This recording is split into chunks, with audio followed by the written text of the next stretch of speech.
Good day and welcome to another edition of the Military and Foreign Affairs Network. I'm your host, the voice of reason.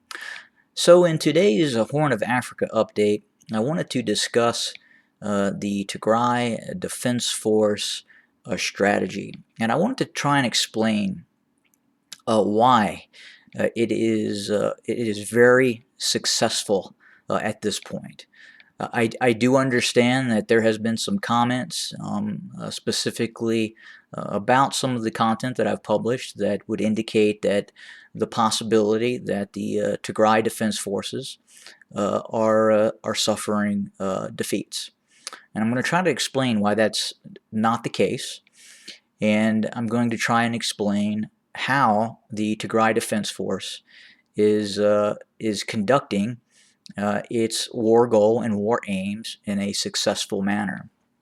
So first off, the Tigray Defense Forces are conducting a traditional insurgency, guerrilla type operation based on attriting the enemy, based on attrition of the Ethiopian and Eritrean forces, while at the same time having the ability to win where it can, but at the same time quickly disperse and not engage in large-scale set-piece battles that would result in a military defeat.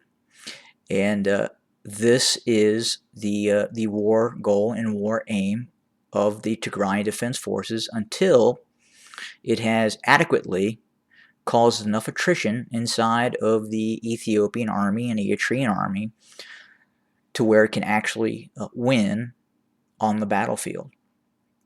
And again, I'm going to try and compare and contrast the Tamil Tigers.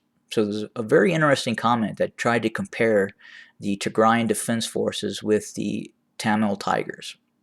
So there's two very important concepts that are missed when comparing the Tamil Tigers prior to 2009 to the TDF. First off, the TDF is winning the political battle. The G7 and a host of nations are in fact supporting the withdrawal of TDF forces, of Ethiopian forces and Eritrean forces from the Tigray region. The Tigray Defense Forces are not being labeled as terrorist entities by the West. On the flip side, they're actually being identified more or less as freedom fighters because of the atrocities that are being conducted by the Eritrean army and the Ethiopian army. So the political side of this war, the Tigray Defense Forces are indeed winning.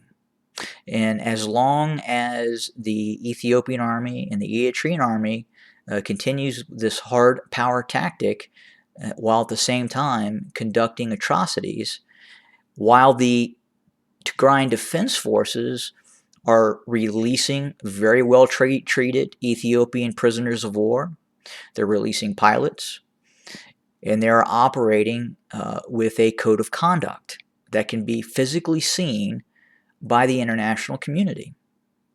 Secondly, and again, this is in regards to the Tamil Tigers compared to the Tigrayan Defense Forces. The Tamil Tigers committed a very egregious strategic blunder in 2009 during the battles for Elephant Pass. The Tamil Tigers stayed in place and tried to fight a conventional set-piece battle against the Sri Lankan army, the Sinhalese army, and they were defeated in zone, and their high command and leadership was all killed, thus losing the war.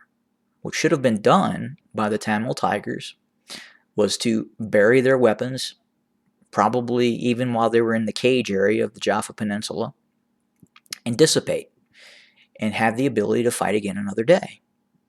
That is exactly what the Tigrayan Defense Forces are doing. They are not engaging in large-scale set-piece battles. They're picking and choosing.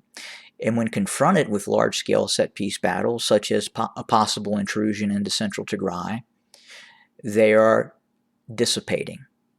And that gives them the ability to come back and continue this large industrial strength insurgency in classic guerrilla warfare that is probably going to result in a victory, considering the political environment continues to turn against the invading forces of Eritrea in Ethiopia. I hope that makes sense. Have a great day, everybody.